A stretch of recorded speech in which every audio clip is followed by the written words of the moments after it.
seen as the coming industrial revolution that will save us all. Whether it be wind, whether it be solar, whether it be electric vehicles, these technologies are supposed to bring in a new age where we can have a productive lifestyle similar to what we have, while also not destroying the planet from the rigors of climate change. The problem is that the math doesn't say that.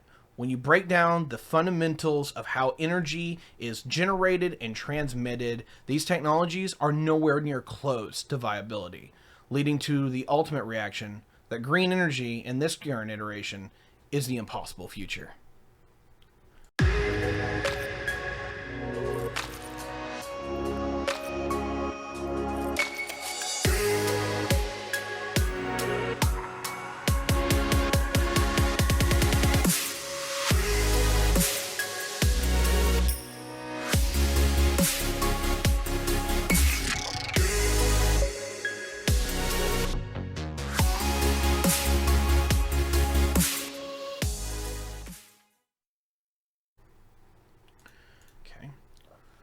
And welcome back, everybody. Today we're going to be talking about green energy and how there is light at the end of the tunnel. There actually is some technologies here that is absolutely very viable that can make things work for you and me to have where we can have a very productive and wonderful lifestyle, but it's not the one that you've been promised. So I really want to get into this and kind of get how we've gotten from A to B and what's coming down the pipe. First things first. We're actually doing a decently good job. When it comes to CO2 emissions, particularly per capita, the United States has been decreasing since about 2005, maybe 2008. Had a little bit of demand destruction, had a little bit of technological refinement. We have been doing better. If we're talking about just in particular that each one of us is contributing less to CO2, we're making a win there. If we're talking about bringing down CO2, we've largely plateaued. It doesn't look like we're really making a lot more or any less. We're just kind of stuck there, and as we add more people, we're just kind of maintaining the threshold. But that's not probably for the reasons that you think. This is coal. Basically, since 2008, it started crashing, and it really hasn't had any kind of rebound until last year. We don't know if that's going to be true this year. The preliminary estimates are kind of all over the place. But the long and the short here is that overall, this looks to be a general trend where we're going to see coal largely phased out from the United States power package. However, I'm going to get a little ahead of myself and say the number one reason that has been the case is because of this. This is natural gas. And while natural gas is a fossil fuel, coal has not largely been replaced and replaced by green energy. It's largely been done by natural gas. Now we'll get into some of the finer details here later in the presentation about how good natural gas is, but I'll suffice it to say is that it's got a better energy compound, as in it doesn't have, it has more energy within it per unit of space than coal does. So natural gas is actually more energy efficient as far as the ability to have it, but also it's cleaner. It releases less CO2, it releases less pollution, just generally a better thing, and right now it's been cheaper. So across the board, whether it be through the green tech on one side, or whether it be the U.S. oil industry on the other, coal is just getting wiped out categorically, and I don't see any reason why that won't change. Just to kind of give you guys an idea of where we are when it comes to your actual petroleum, not the gas itself, but the liquid stuff, the gooey stuff. About 2008, we cracked the code on shale, aka fracking, figured out how to do that, and we have become net energy independent or very close. The key issue I want to outline here is that we do a lot with oil. A lot of that consumption, about half of that, is actually exported to the wider world, because what we do is we take everybody else's oil that's, crummy or crudy or, junk or, just basic crude. We take it from the Canadians.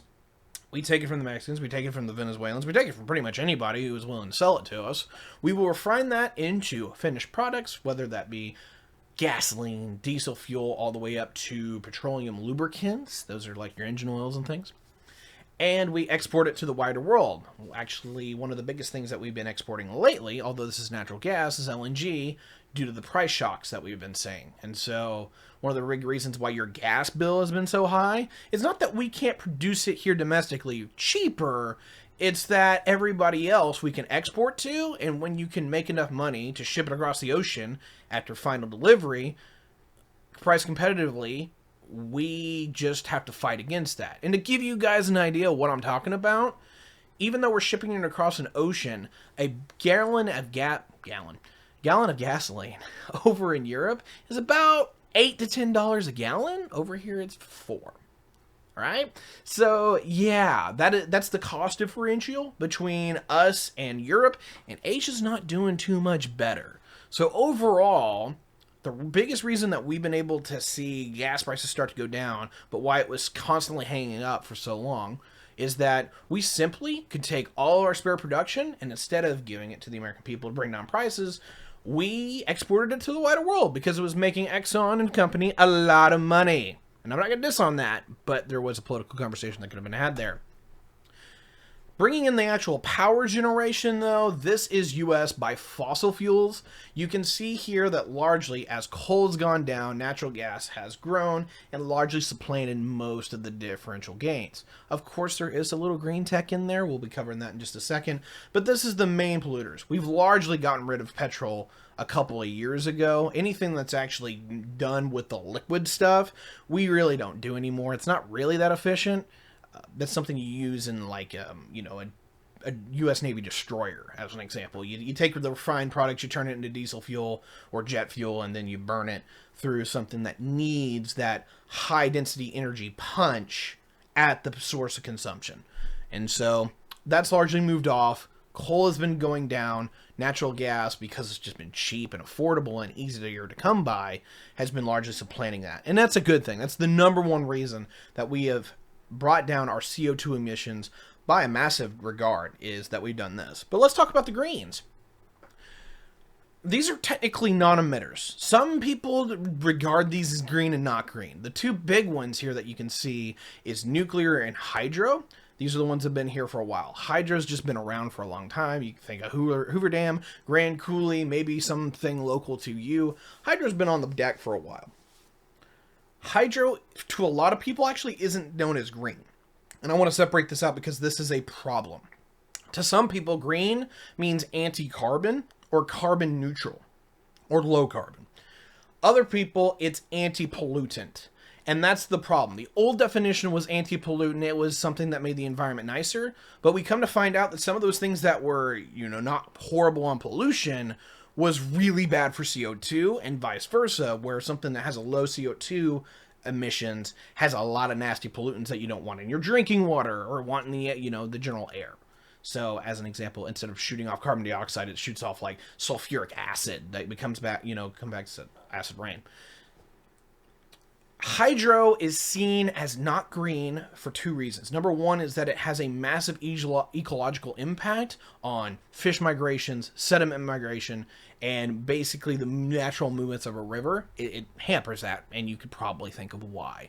We're getting a lot better at fixing that, but a lot of the old infrastructure that we had to do stuff like that just couldn't handle the things that we've learned. So as an example, something that you would want to do, and we can do it, but it radically increases the cost, is that you want to put a big old floodgate more towards the bottom of a dam, and every now and again, just blow it out and let all of the sediment go down the stream, or the river, so that it predominates its natural life cycle.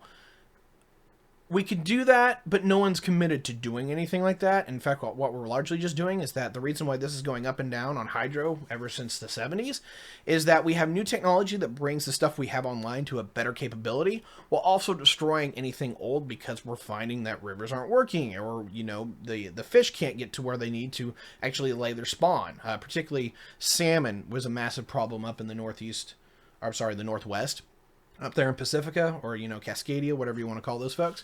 They were having a massive issue with that. And so they're just destroying dam after dam after dam, returning back things to an ecological perspective, but actually not doing any favor to the green movement if you're anti-carbon. So big notice there, but I had to hit that. Nuclear. Nuclear largely has been technologically revised all the way up and turned online all the way up into the 90s. And you can see that we largely plateaued around 2002, and we've largely been stuck there. We haven't really been shutting down nuclear power plants up until very recently, and anything that we have kind of shut down, we've made up with technological innovations to keep that output going stronger. But the reality is this. If you're looking at nukes as being a viable alternative, is that we're going to have a conversation on how to fund that and how to put it forward. And we'll get down to that as we go later on. But nuclear is an option that I want to consider. The thing is that it's not seen as green for a lot of people, largely due to the environmental effect. CO2-wise, which we'll talk about later, it's really good. It's probably one of the lowest overall. But if you're talking about environmental effects, is that while there are accidents, and they're actually incredibly rare, is that people are scared crapless of nuclear. And I don't necessarily blame them, but there is a kind of a reality that we have to face with that. And I'll have to do that maybe in its own presentation. But suffice it to say, breaking it all down for you, is that nuclear is definitely green if you're talking about CO2. If people are talking about the ecological impact, nuclear is green until it isn't. And I know that seems like a bit of an oxymoron, but remind you that we have over 400 reactors in total in the United States, from military submarine reactors all the way up to civilian reactors. And we haven't had a problem since 3 Mile Island, and 3 Mile Island was contained. So at least from an American perspective, this isn't an issue. This does not keep me up at night. It's other people that I do have a little bit of an issue with, whether it's the Russians building a reactor that we would never allow, aka Chernobyl, or Japan taking our reactor design for a reactor in Iowa and putting it next to an active earthquake and tsunami zone where the emergency pumps are in the basement and get flooded because it's supposed to protect them from tornadoes. So good job with Fukushima Daiichi. Let's put this all together for you guys, though. You'll notice that while nuclear looked really good there and hydro looks like it's been doing pretty well, they really pale in comparison to our fossil fuel industry, particularly in the fact that coal, which was the major supplier, has crashed, and it's crashed down to a point where it's now at parity with nuclear, or getting pretty close to it. That's a good thing if you're talking about CO2. It's a good thing if you're talking about just in general environmental impact, but remind you that you can see on this graph that even with wind and solar, which you can see there more towards the end at the bottom, is that those really haven't had a lot of major impacts. And I do apologize, I jumped a little bit ahead. You can really see where the wind and solar revolutions have taken off. Wind really has been around only since about 2004, and we've really kind of ramped up our ability to use it and know how to use it well. And I do want to highlight that. Solar actually was a lot harder to break into. We've had solar power, panels and cells all the way back into the 70s. In fact, Carter put solar panels on top of the White House during his administration to help, prove the fact of environmentalism. Problem is that by today's data, that was one of the most anti-green things you can do, but we'll get into that later down. But again, revisiting, even with wind, even with solar, most of this has been natural gas, although wind has been making a bit of a hit, but it's not as good as you think. Before I get down to the really bad stuff, I want to highlight where it looks really good. Solar is the cheapest way to produce energy as it stands, with geothermal, natural gas, and wind all relatively in close proximity to it. Then you get hydro, coal, nuclear, and biomass. The ones that you really want to look there are coal, nuclear, and hydro. These are huge. Coal is going offline because of the fact that coal is just so much more than the nat gas. Nat gas is about $40 per megawatt hour versus coal being almost over 80. And even if you knock off a number of environmental regulations, number one, you're likely to help out nat gas as much as you help coal. But moreover, into the reality here is that you're never going to make coal in at least the next 10 to 20 years price competitive with natural gas. So I'm willing to say right now, I'm writing off coal. Here's the issue, or one of the issues. Solar and wind look really good. It looks like it's competitive with nat gas. It can be part of the natural energy composition mixture going into the future. And of course, my baby nuclear isn't looking so good, so we'll have to have a chat about that. Hydro's largely just getting phased out. unfortunately. So wind, solar. This is the good picture. This is not what happens when you account for all the bad things. Now, what bad things am I talking about? Basically, two things. One, it isn't always as productive as you'd like to think. And two is storage. So let's talk about the productivity. This is seasonal solar cycles. You guys know that we have seasons. Sometimes it gets pretty cool, sometimes it's pretty hot. Depends on what time of year it is, depends on where you are. You can kind of see here on the top left is January, then on the top right is April. You can see July, and then getting down in October. If we're talking about having a solar power generation system in the middle of July, almost everyone wins with this. But what happens if we're talking about January? There are very few places in the United States that actually get the reliability of interaction with the sun to be economically, let alone carbon-wise, effective. Because it does take some carbon to make solar, and we'll get into that later. During the spring, largely pretty good. During the fall, sometimes it's a little bit hit or miss. September looks a lot better than October, I will happily admit that. But basically, your window for generating good power here in the United States, if you're talking about solar, is from April to September, which is fine, except you've got the other 6 months of the year where it's not so fine. And so that's a major issue. Our seasons really hamper our ability to get reliable solar power. And so while you look at that original graph that we just talked about where solar is the cheapest way to do it, think about now that you have to double your power input costs to get the same amount of power that you wanted to in January as you wanted to get out in July. That changes the math.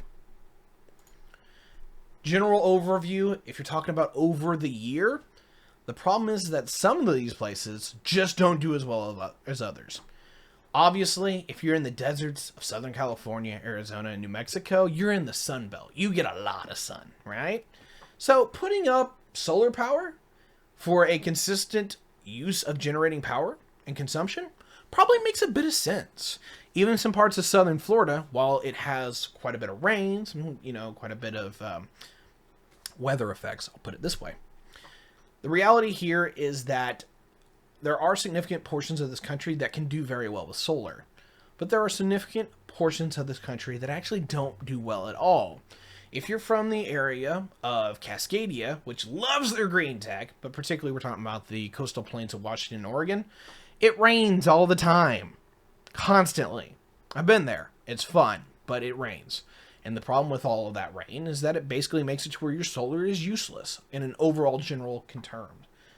We'll talk about wind later, but if we're putting this in perspective, is that if you're in a place where it tends to rain all the time or where it's typically cloudy, solar just doesn't tend to work. Now, I think that's very basic to understand, but the issue here is this. West Texas is a great place to put solar, but no one lives there.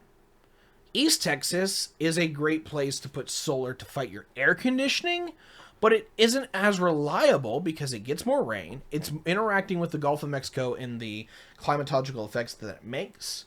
And so whether it is smog, whether it is fog, whether it is any of these weather phenomenon that interrupt the ability for sunlight to hit the ground, long story short is this. These places are less reliable at generating solar energy, and because of that, it is not as nearly economically competitive or advantageous to do it, let alone carbon intensive, because those largely go hand in hand. Things that are generally more expensive probably tend to make more carbon, and if you're not offsetting the cost of carbon from generating the solar, then you're not doing any good. And so my home state of Indiana, there's some places where it kind of makes a little sense, or I'm actually going to get a solar power facility not too far from my house. But I looked at the numbers, and if it wasn't for subsidies, that place would never turn a profit under today's current technology. Because we talked about that first part there, that solar's cheaper, but that's only for half the year. But it gets worse. Let's talk about wind, though, because wind is just location dependent on power generation as solar is. These are by height. The further you get off the ground, the more wind you tend to get. If anyone wants to ask the question as to why, buildings, trees, topography, they all get in the way of generating a wind current. And so the higher you get up, the less there is of a resistance to slow down the air, slow down the wind. You get more consistent movement, you get more consistent speeds. And so up in the top left, you have just 10 meters, 30 feet above the surface of, well, that's actually about 40 feet. 40 feet above the surface. Not a lot of wind, because it's constantly smacking into stuff. But as you go through this, you get to 40 meters, then 60 meters, and then the bottom right is 80 meters. 80 meters is basically the industry standard as of now, and we'll move to there. Some places, wind works really well. If you are in the Pacific Northwest, there are a few places where that works, but there's a lot of places where it doesn't. Here's why. You'll notice on the left side of this map, everything from the continental divide leftward is that you're looking at a lot of topographical changes, aka changes in elevation consistently. And while that is, you would think it's good because you've got a lot of wind that wants to flow into these areas, particularly in valleys and whatnot. Some places have made that effective. You'll notice that there is a valley or two here that you can see that channels wind and you can get a lot of reliable current. The reality here is pretty straightforward. One, when you have something that channels wind like a mountain to where you put it off the side of a mountain, when you get a light breeze, it's fine. But the problem is that it acts like an airfoil. So you've got a mountain, right? Big old mountain. You got the wind pushing up on the side of it. The issue is that a normal stream up here turns into a massive push of wind as it's compressed and pushed up the mountain. Because wind acts like a fluid. It acts like water in a way. It builds up pressure, and once it hits a certain threshold, it gets really windy on wherever it's trying to push over to the next part to.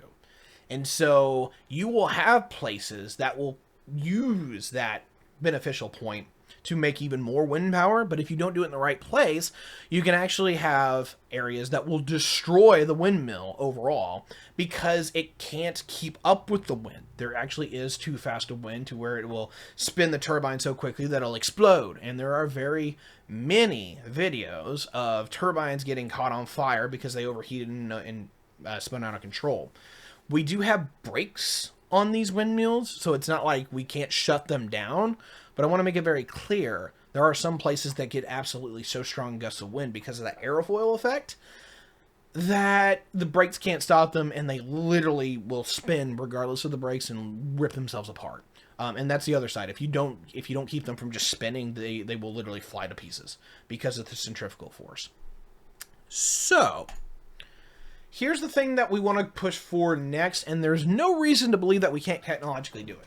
This is wind at 100 meters, and it's just outside of the industry standard. Right now we've been shooting for 80, but they're talking about getting it to where we can get to 100, because even though it's only 60, 70 feet higher, is that the reality is that that makes quite a bit of a difference, and you can see where these work. And I didn't talk about this in the last slide, but I'll definitely talk about it here, because it's just kind of exacerbated.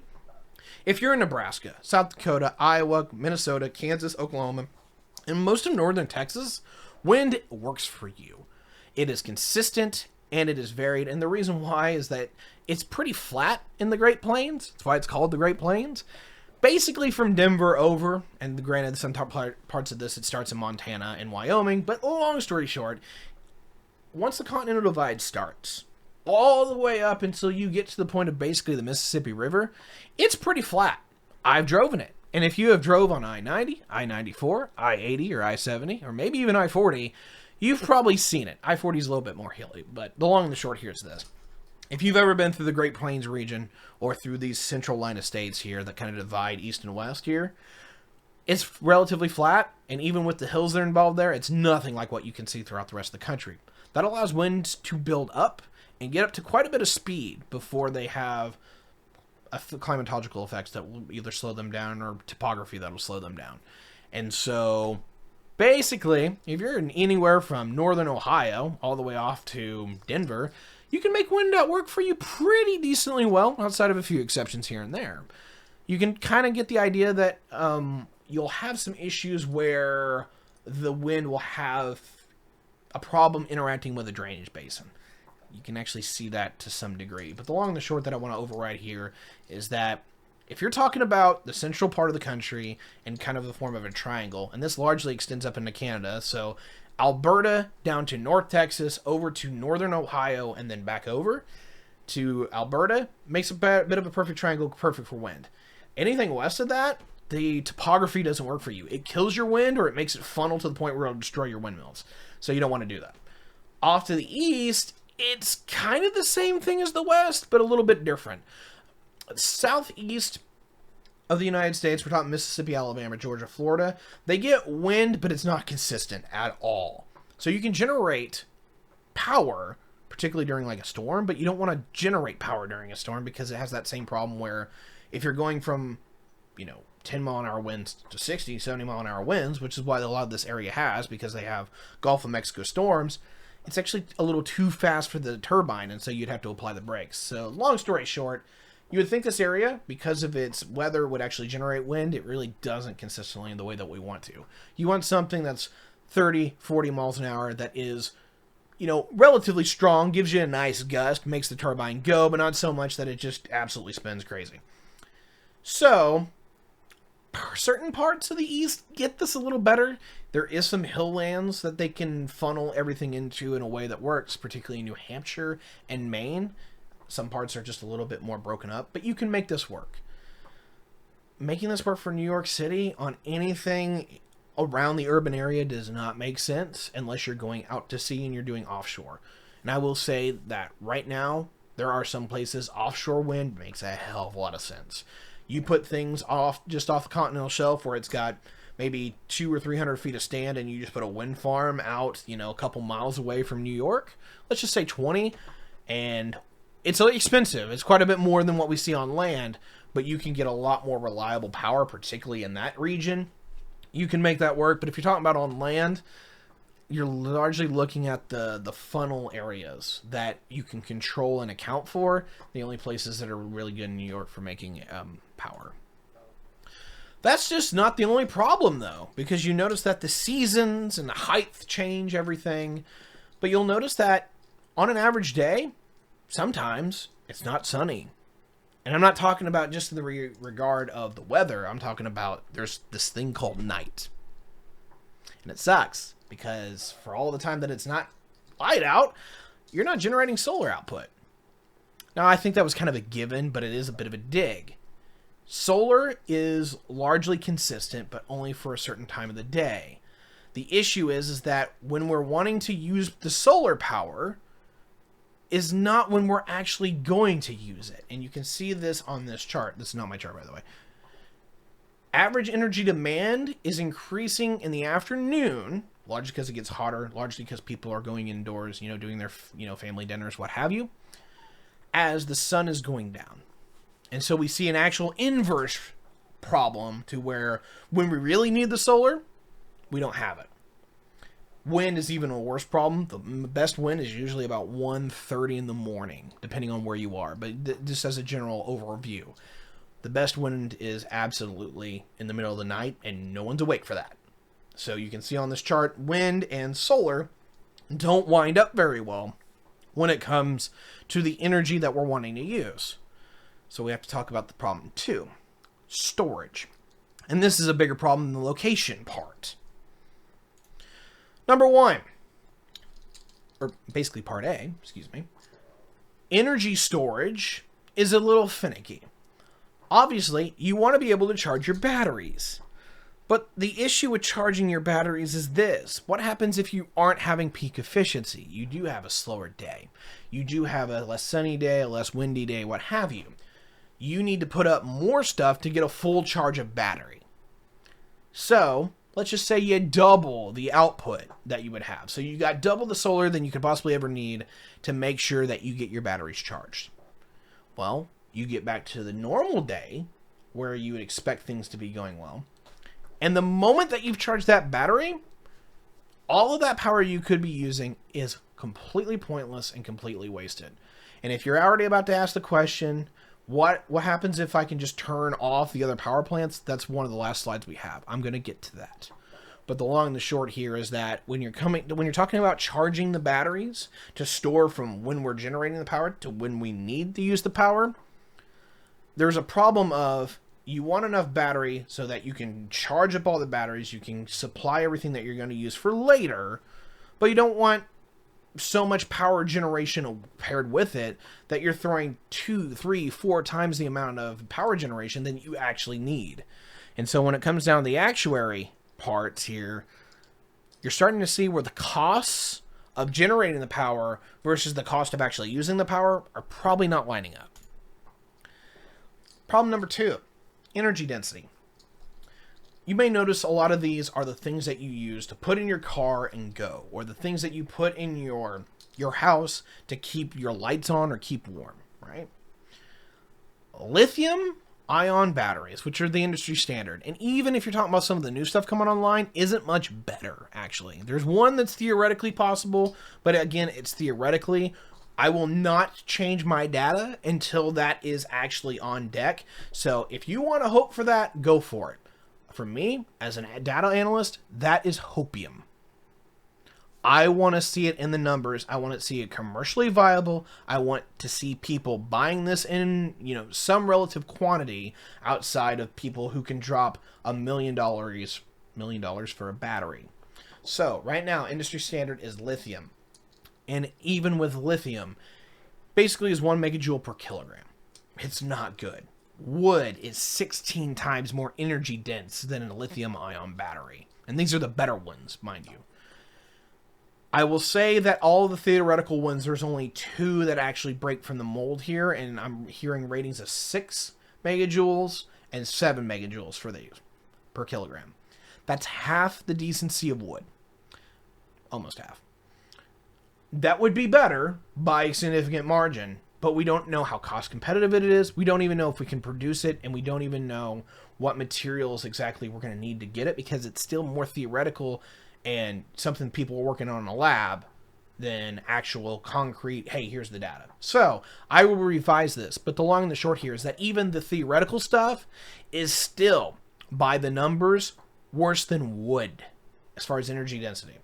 And so this is why you can put fuel in your gas tank and take the entire car and the fuel and you and other things along with you for the ride, is that the energy density for the amount of space it takes up is radically inverse. And so you can move from A to B because of fossil fuels. Green energy is having an issue with that, because if you can't store it and you're using it on, at the time, it doesn't line up on the time, and the storage isn't working out. I got a hype beast from my friend Nuclear here for just a second. This is why nuclear matters. If you can't see this, that is because all the other ones are literally less than 100 megajoules per kilogram.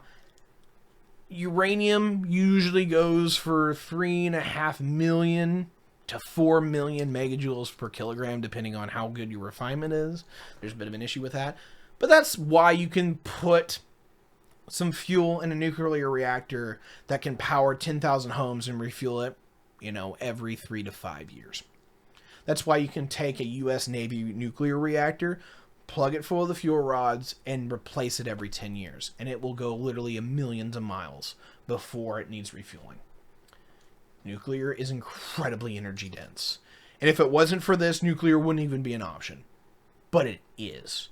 And this is the reason why our planet is still hot, actually. The reason why we have a bunch of geothermal and basically lava coming out of the planet, magma, is that the radioactive isotopes within the Earth are slowly breaking down. And because it takes uranium, as an example, 4 billion years to reach its half-life, it's constantly emitting energy. And when you have something the size of a planet emitting energy, it keeps the inside of it all nice, hot, and toasty for us. So this planet, on the inside at least, should be alive long after we're dead. Just a nice little tidbit side note. Here's the cost of storage. For 1 day of use, in case that your power, you can't generate the solar that you're expecting. You can't generate the wind that you're expecting. This is how much it costs to power the average business, home, hospital, or factory for a day. Now, you can parallel this out for the other way that this is going, whether you want to say that it's 8 days going down the pipe, or you can say it's 8 homes. Either one works. But the long and the short here is that to power the average home with battery for a day is almost $24,000 right now. There's some wacky numbers out there, so that might go down. But even if you're talking about a 20% reduction, let's just say we're going to get around 17,000. You're talking about the average battery that you need to power a home being anywhere from 1/10 to 1/15 of your home bill. That's a lot. $23,000, 24 really, even if you reduce down to 18, 16. You're talking about over a year's worth of man hours to be viable. Now, I'm not saying it isn't worth it to do that kind of thing when you're dealing with, quote-unquote, the fate of the planet, as the eco-geeks want to put it. But you're looking at a fundamental rebalance in how we operate our homes at that point. Of course, businesses, hospitals, factories, even worse. And these are just average numbers when it comes to businesses, hospitals, and factories. But long and short here, you're talking about to power a hospital for a day, $23 million. A factory, $40 million for a day. It only gets worse from there. The average, town something like what I would need, or that I live in right now, you're talking about $100 million of battery to power the whole town and all of its housing. And that's just my hometown. You're talking about New York City or what have you, you're looking at billions of dollars. So the long and the short that I really want to point out to you guys is this. Batteries are expensive. Batteries are really not energy dense. And when it just comes down to it, it doesn't work out when it comes to the price. Because this is what happens when you take that earlier graph that we said, where we had solar and wind as being some of the best ways to produce power. This is what happens when you add batteries to it. Granted, there's a level where you can talk about, is this the worst case scenario or not? Because sometimes you're using the batteries, sometimes you're not. But in the event that you're not using the batteries, this number actually gets worse, not better. If you're using the batteries constantly, you're looking at over $800 a megawatt hour with all that factored in.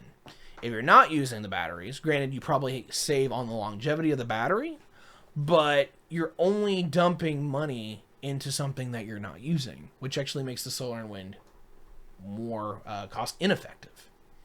So in that environment, if it wasn't for subsidies, if it wasn't for basically ignoring the idea that we are throwing electricity into the grid that we're not using, it's natural gas or go home right now, if you're talking about the price point. So let's talk about the other issues. People talk about, oh, well, we've got the wind, we got the solar. If we're making the power, why don't we just shut off the power plants that we, could be using or are using? Take that power and then we'll spin up the power plant, or we'll turn it back on whenever the sun goes down or whenever the weather clears or what have you to, resume normal operations. The reality is pretty straightforward. A lot of power plants can't do that because it takes them hours to change their spin ups and spin downs. Now, granted, this is from cold shutdown or cold start all the way up to full load, and this is by 2019 data. Really hasn't changed that much. When you're talking about hydro power, whether it be the pump storage or just conventional hydro, you basically open a valve and you have it open within 10 minutes. There's a few things that are a little bit older, but the vast majority of it is that you've got power pretty consistently. And if you're wanting to offset green tech and basically turning that on and off, you can actually do that with hydro pretty consistently, but that's the only one that you can with. Because everything else is, one, something that you're not wanting to use because it's a fossil fuel, but more importantly is that it takes some of these things over an hour to get started up. And the best one is actually the more carbon intensive ones. So the petroleum liquids and the natural gas that is combustion turbines where you just blow it up normally. Long and short here is that those are the quickest ones that you can activate. So the ones that you are wanting to avoid, because if you're going to use the natural gas, you want it to use cleaner a way of burning. Those are the ones that you can fire up quicker, are the dirtier ones. The ones that are cleaner are the ones that you're going down down this graph with. The combined systems, or the combined cycle systems, is actually the industry standard right now, and that's where everything's moving. Pretty much nothing will boot up within an hour, or boot down within an hour. So you have a solar system working fine. You spun down the natural gas because you didn't need it, and solar was working great. Oh, surprise storm system coming in. The weather channel wasn't quite correct on this one. You know, maybe it went too far south, north, or just had a popcorn shower, and now the solar isn't working. Great.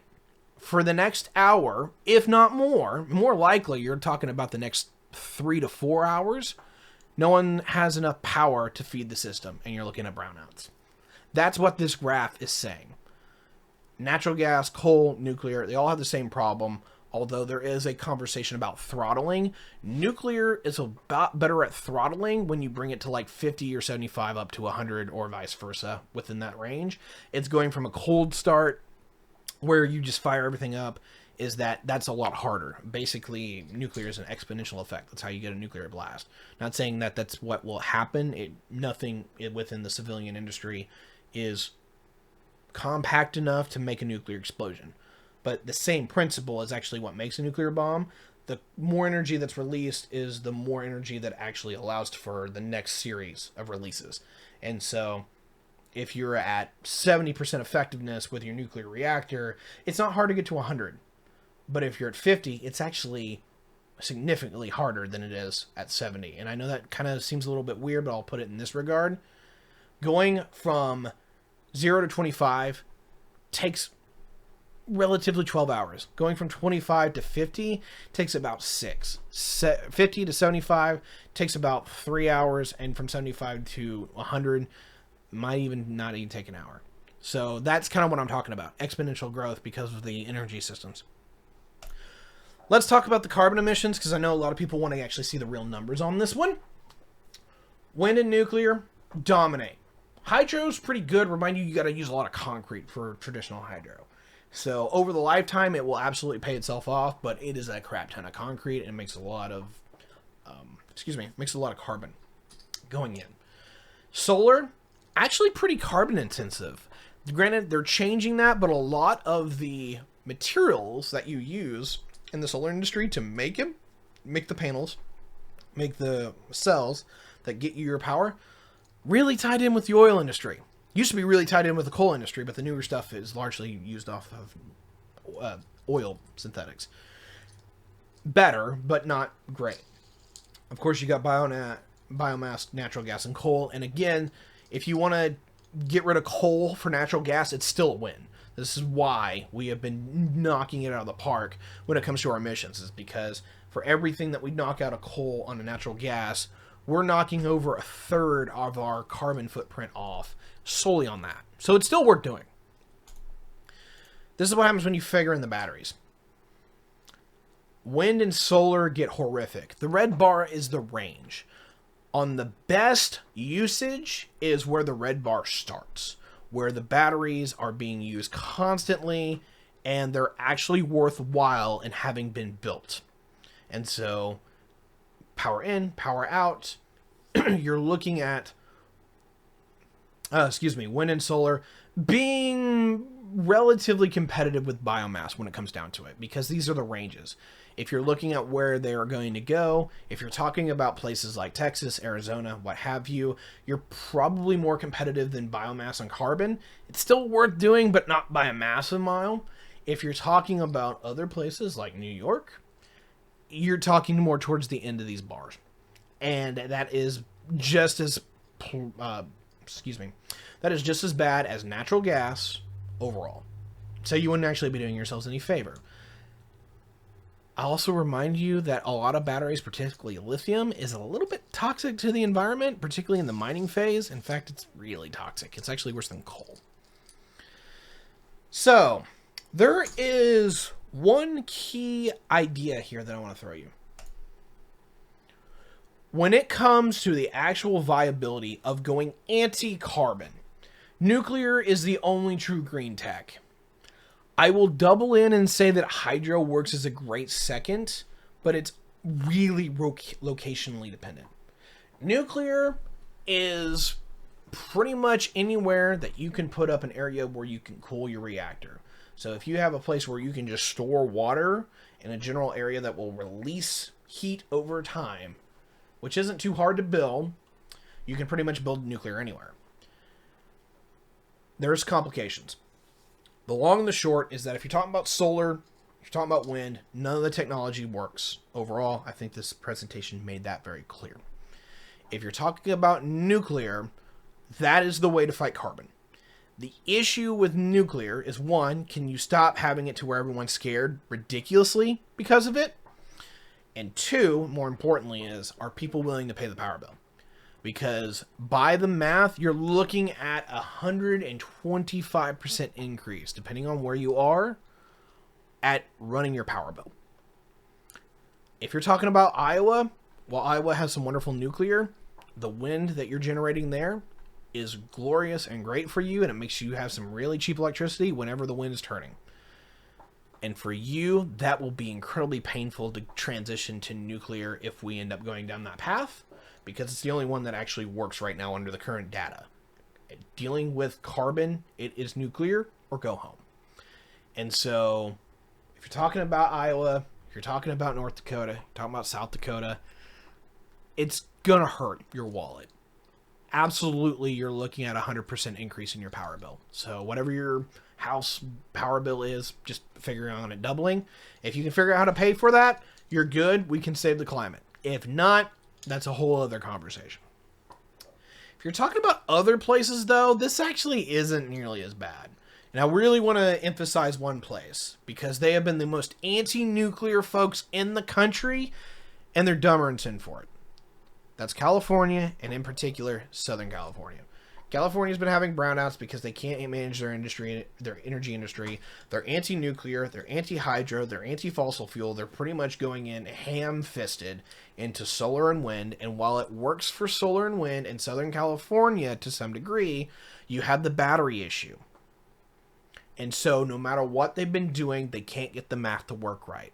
Because they can't afford the batteries, they can't afford the carbon emissions, they can't get that to work because of their regulations to make it to where they can have a sustainable green energy movement there, even with Kern County kicking ass when it comes to solar and wind. This place needs nuclear worse than anybody, because you can do something here that Southern California really needs. It's called nuclear desalination. And what that means is that you take seawater, you shove it in the nuclear power plant, and you boil it with the ambient heat that you generate from the nukes. Now, granted, this is the heat that is used to spin off the turbines, right?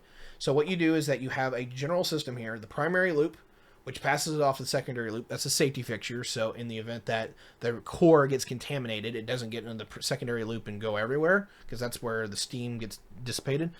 You take the steam from the secondary loop, you run it through the turbine, you make power. From that point on, all the heat that is left in there is redundant. You can take the heat that is ambient from the secondary loop, and you can use it to heat seawater. And you can take that seawater, turn it into fresh water because you've heated it, and you can use it to use in agriculture, daily consumable stuff. This is a triple loop kind of thing. It will never touch the reactor core. It doesn't even get close to it. So it will never become contaminated. You desalinate that way, you fix Southern California's power problem, and you fix their water problem writ large. Can it be done? Yes. Is it expensive? Yes. But considering the cost points that you guys are paying for your power bills right now, you're actually not looking at a massive change. But you'll have a lot more consistent power, and you actually will probably see your water bill go down. So are you interested in that? I can rant along for a little bit longer about how all this breaks down. But I want to thank you all for joining me and watching. If you have any questions, there is a lot more that I can talk to about this. But if you have any questions, links down below. in the chat, if you're if you're largely watching this on YouTube, which is this will be featured on mostly, is that comments down below. Feel free to ask questions. If you have any considerations that I need to get, Twitter, Facebook, all of these things are open. Message me, and I can get you hard data, or I can get you somebody who can explain it better than I can, because I've got a lot of friends in this industry who are looking at it. Now, if anyone has any questions, I'll wrap this up beforehand and simply say, I absolutely believe in climate change. I think it's a real issue that we're going to have to deal with. My issue is that by the data that we have been fed for the last 30 years, even 90% of everything the green folks have been saying is going to help us actually hasn't been helping us. And it's only been the last couple of years, particularly the last 5 for solar, that solar has actually gotten it to where it's remotely carbon competitive. Because before it wasn't. You had to bake silicone into stamps that you could use in the solar power unit or in the solar cell to make it work, and you had to bake it with coal. Yeah, it was a disaster. So, fun times had all around. Thank you very much for watching. We're probably going to do inflation or immigration next. There's a few other things that we would want to do. I really want to talk about China and how this actually might be the last 12 months China exists. But the problem is that a lot of that relies on inference and what we know about the system and what we're seeing from the outside, but we don't have the hard data from the inside that we need. So, might not do that presentation, but I definitely want to do immigration. I definitely want to do inflation, and I want to break those down for you guys. So that's probably going to be one of the next ones unless something else happens. But until then, we're going to roll over to the Twitch, see if you guys have any questions in chat for the end of it. And if not, thank you for watching, and we'll catch you again next time. Everybody, Q&A session. Going to be fun. I got 2 really, really good questions here in the chat that I wanted to address. Of course, you guys will be able to see what's going on in the Twitch chat and the YouTube chat over there. So if you ever want to catch the live shows, definitely come check us out on Twitch and YouTube. Subscribe, follow, do all those wonderful things, and you will be able to see these recorded live. Anyway, first question, and by the way, if you are here for the live shows, you get to ask the Q&A questions. Viceroy Xerxes on Twitch, please discuss the issue of nuclear waste, the cost of storage for hundreds of years. There's a conversation about this going on right now, and there's 2 issues. One is fuel reprocessing. A lot of nuclear waste isn't spent in the way that you would think of. You burn gas and you're done with it. Nuclear waste has a lot of ambient energy still left into it. That's why it's radioactive forever and ever. Radioactivity is what generates the energy. So, in a nutshell, you want to be able to use the fuel again and again. There is issues with that, but what we largely have been able to do, and this is old tech, like 1960s tech, is do what's called fuel reprocessing right now, where you basically blend it, some of the old stuff with stuff that's relatively new. And it doesn't even have to be a lot. It's like a 90% mixture of old and like a 10% mixture of new. And you can constantly recycle that to get the new stuff to react the old stuff to consistently generate energy. And it's not a lot of drop off when it comes to the energy output overall. And so long and short is that if you can reprocess, you can see a lot of energy that we've already put away. We can actually bring back out of storage, reprocess it, use it again and again and again until it finally is spent. And we're talking some cycles, maybe 10 cycles where you can do that again before it's really kind of spent. Some places you can get it up to 2030. I have conflicting numbers on that one. But what I do want to get into is that you can reprocess the fuel. When it gets to storage, there's 2 things you can do. One, you find a place that's geologically dead, as in middle of somewhere in Arizona or Utah. You station a couple of security guards around it, and you literally can throw it in a hole, and you're pretty well good to go. You can literally just bury the stuff, and you're fine. Because we have really good containers that really don't leak or anything. They're actually designed to survive anything but a nuclear blast. We have tested these things against railroad locomotives going 70 miles an hour, full blast, smack, trucks, trains, all of these things. We know how to store it. I'm not worried about storage. You put it in any place, and even in 10,000 years from now, let's assume humans are either long dead or we're still around and we're trying to use the land. You bury it under literally a couple of feet of dirt, and there's nowhere for the radioactivity to go. So it's basically just a radioactive hole in the ground. The thing about it is that if you're going to be worried about radioactivity, what we found out with Chernobyl is that if you actually expose radioactive isotopes to the ambient environment, they dissipate. They like to hunker in certain places, like trees, for some reason. But moreover than not, is that overall, if you're putting this into perspective, storage doesn't bother me because it doesn't leak. And if it does leak, as long as it's not cesium, which dissipates after a pretty quick amount of time, it's like 107 days. If you're talking about the more long-term stuff, it's actually not horrifically radioactive, particularly if you have recycled the fuel as many times as you can, because you get a lot of the natural breakdown that you've accelerated over time. You've done it all ahead. So there is, I believe it's delta radiation. I'd have to double check. I'm not a radioactive physicist, or I'm not a nuclear physicist. But there's alpha, beta, and I believe delta radiation. One of them is the one that hangs around. The alpha is where it throws off in the middle of the reaction. That's the really nasty stuff. You don't want to be around that. If I remember right, beta is the more like intermediate term stuff. That's the cesium will get you. Just a random throw off here. The long-term stuff is that if you use your fuel, it's far less concerning. The last thing that they're talking about is that there are places in the earth where you can probably throw the fuel and get a lot of it. There's probably a few places that you can put the storage in and let the earth eat it. There is a conversation about going off to places just off the coasts of certain areas and drill down and drop the storage into it and let the earth subduct it into the planet itself again and just eat it right back up. I think that will work, but I don't know if it's cost effective. Like, literally, energy is so dense when it comes to nuclear that to power your entire life, you need 4 kilograms. For your entire life, you need 4 kilograms worth of nuclear fuel. So when you're talking about oil, gas, and all the complications that come with storing that crap, pales in comparison to what we can do in nuclear. So I'm not worried about the cost. I'm not worried about the spacing. It's just finding a nice place to actually put the stuff and just, covering it up. Yucca Mountain's okay, but I know there's some seismic stuff that people are worried about there. The long and the short here is that every time nuclear happens and something gets in the way, it's largely politics. Because either people who don't know what they're doing gets involved, or there's an issue. Second question from Death of Certainty, aka our good friend Wick, and you guys can check out all of the wonderful times I've been over on Wick's show in the guest star list on YouTube, is that the question, I am just waiting for fusion, then we can go to the stars, vroom vroom. I know that doesn't sound like a question, but I'm going to take it as one. Fusion is not the future. At least by what I understand. There's a lot of people who are dropping a crap ton of money in energy.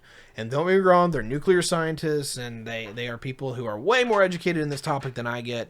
But I've also had people within that community tell me that those people are nuts. So let me explain it to the way that it's been described to me, and you guys can decide this one for yourselves.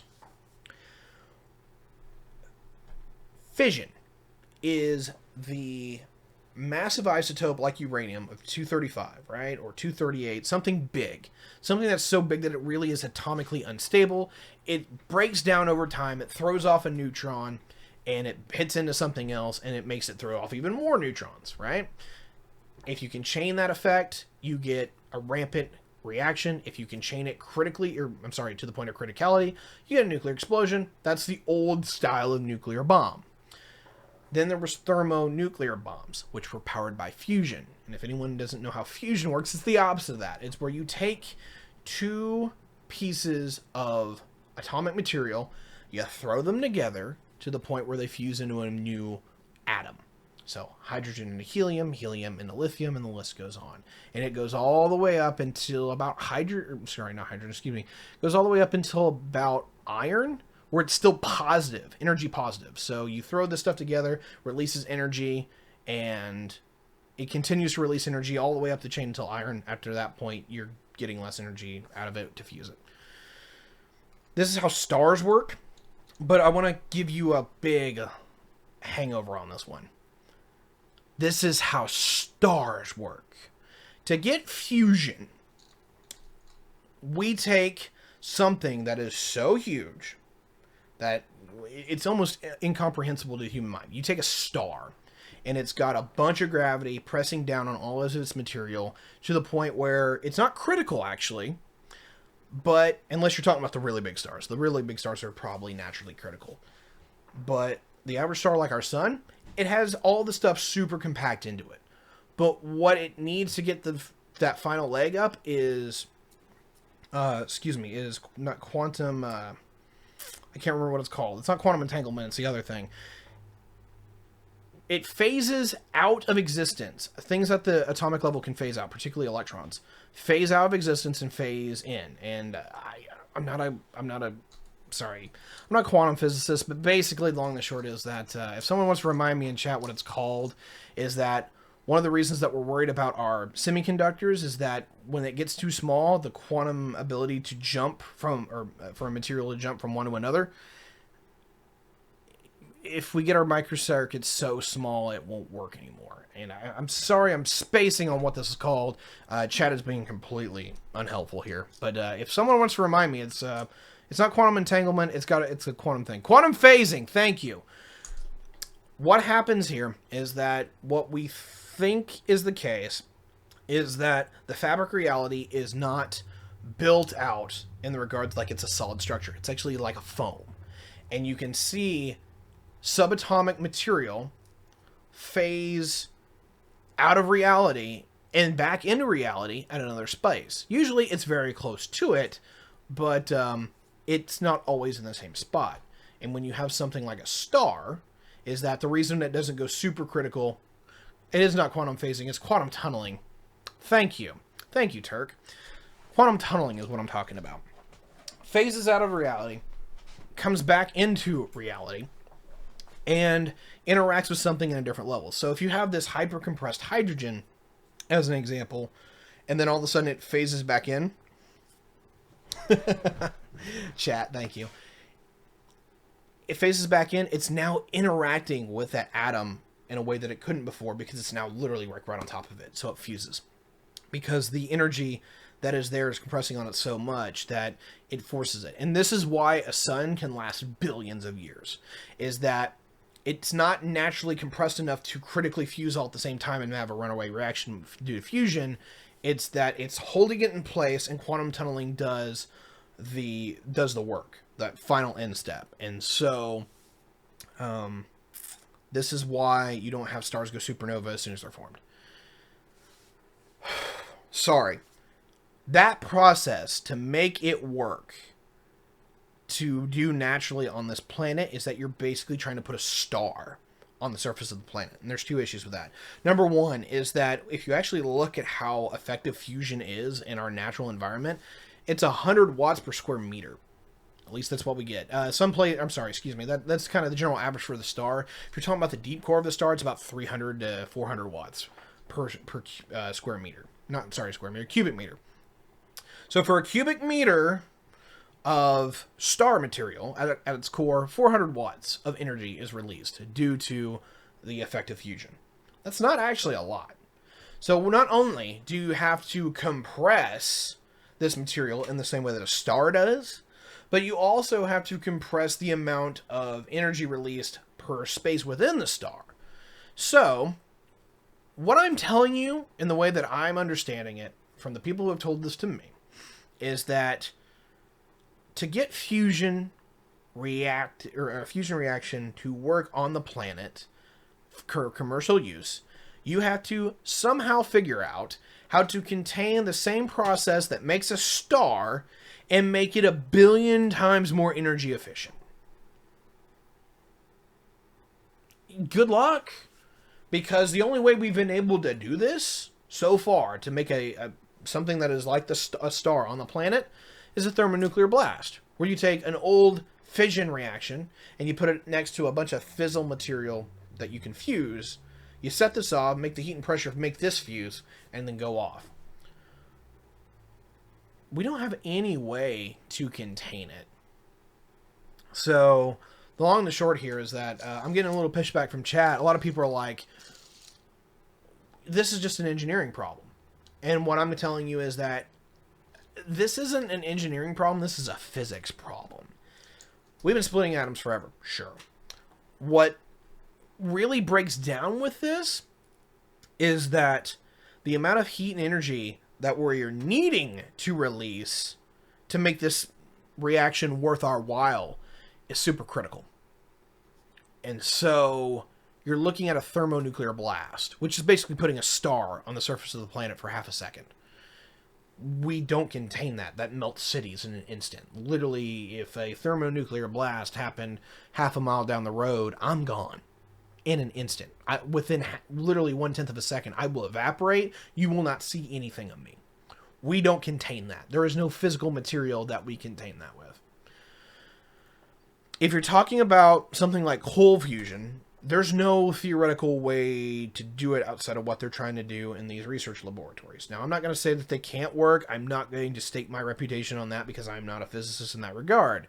But from everything that I have been told regarding this particular issue is that, in theory, the only way to get fusion is the hot fusion way. So I will let you guys make up your own mind on... I'll let you guys figure out how you want to deal with that. But that's the way that it's been explained to me. And so if you want to hope for the cold fusion thing, that's great. Hot fusion's just not going to be viable. And I'll actually state my claim on that one. If you're going to do hot fusion, it's not going to work. And to reply to the conversation that was just posted up, like that's some pretty low bar to clear. You're talking about gasoline's an explosion that we deal with. Yeah, gasoline is something that releases about 60 megajoules per kilogram. So you can take this little bit of it, you can basically light it up, it will release energy, you can contain that. That's what an engine does. Remind you, that's a pretty hefty, block of iron that you have to use to contain that explosion, but you can. The problem with fusion is that something that is that big, which is, something that you can pick up with a pair of tweezers, if you fuse that material, it will release enough power to wipe out, about a square mile. Because that's how powerful what we're talking about. Remind you, fission is half as powerful as fusion. And fission is the stuff that we use to power a nuclear aircraft carrier to go millions of miles over the span of 20 years. But if you're doing a hot reaction for fusion, you do that all in an instant. That is more heat and more energy that you can possibly contain. We don't have the material science for that. We don't have the ability to do anything in that regard. So, yeah. And then Turk actually hits it very well. So Turk, I'll put it this way. Turk is saying, we've been able to sustain a fusion reaction for a few seconds. The problem is we consume more energy than we generate. That is true, and that's kind of the issue that I was talking about with the space compression part. You're trying to put a star down to the surface of a planet so you can contain it and use it, right? To contain that, you need energy. And the problem that we keep having with the things that we've been able to contain is that we're using such an itty-bitty micro amount that we feel like we can control it. But to get the environment that we need to get that diffused, whether you shoot it with 1 billion lasers or you compress it with electromagnetism, is that it just takes more energy to put it in and make it fuse than we're getting out of it. And there's an inverse ratio with it, but basically is this. The smaller that you want to get the fusion reaction, the more energy you have to put into it to make it happen. And so somebody did the math on this one. That was sent to me on this. The theoretical ability that you would have for this is that if you wanted to compress an object down to the point to where you had reliable fusion energy, is that you're not talking about something the size of a small city. You're not talking about the size of something that's even a continent. You might be able to pull it off with a moon. Something the size of our moon. You'd have to make a structure that can take the energy of, or I'm sorry, take the size of that amount of mass, take largely hydrogen from a gas giant, compress it down, and hold it in there. This is mega engineering on the highest level.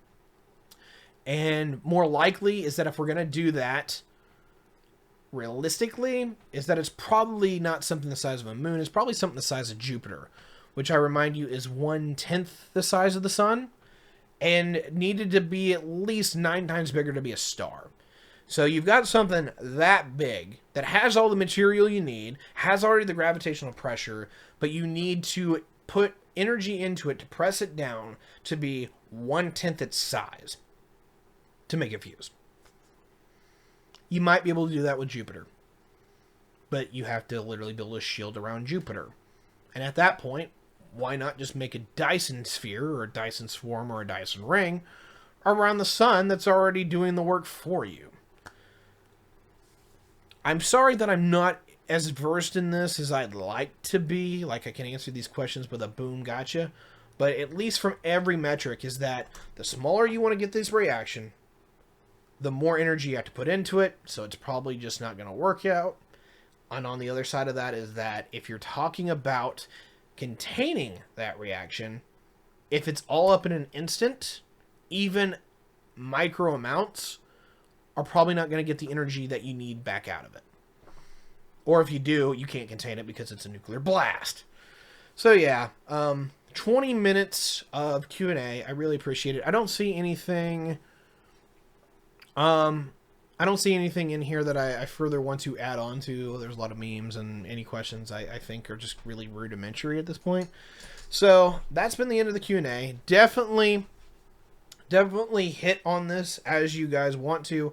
Questions in the Q&A or in the comments down below. Thank you for being here, and I'm gonna go hang out with chat. So definitely subscribe to the YouTube so you can see the live version on that, and the Twitch if you want to see these live shows and actually ask the questions when we do the recordings. Until next time, catch you later.